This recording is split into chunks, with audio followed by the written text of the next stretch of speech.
Layuan mo yung mami ko. Si Ma'am Charlene? Si Mami T. Pero may mami ko rin siya. Basta, makinig ka sa akin. Layuan mo siya.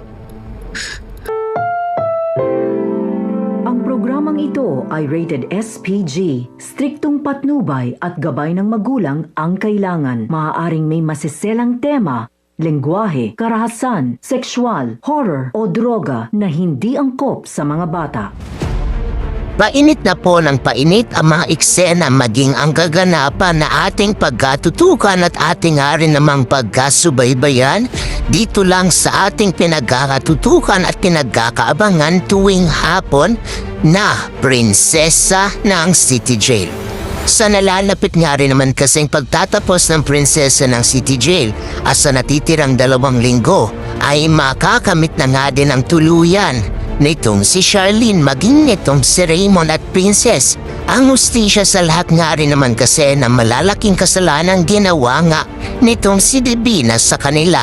At dito hindi na nga rin naman kasi palalagpasin pa nitong si Charlene ang pagkakataon na dito'y matuluyan na nga rin naman kasi itong si Divina na makulong sa loob ng kulungan na wala na nga rin naman kasing kapatawaran pa kasi sa sobrang daming ginawa nga nitong si Divina, tuluyan na nga rin naman itong mabubulok sa loob ng kulungan.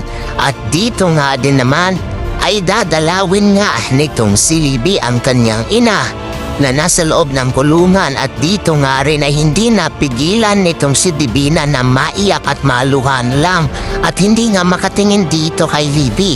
Nadaan nga rin para dito ay hindi nga rin naman napigilan nitong si Libby na ilabas ang kanyang sama ng loob dito kay Divina.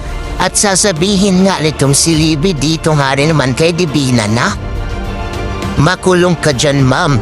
Pagbayaran mo lahat ng krimen na ginawa mo, ma'am." Dito nga din naman, hudyat na nga rin ba ito para sa ganon ay tuluyan na nga rin namang matatahimik na at natapos na rin ang kasamaan nitong si Divina at pagbabayaran na nga rin naman niya ito. Yan nga din ating pagkatutukan at ating nga rin naman niyang pagkasubaybayan.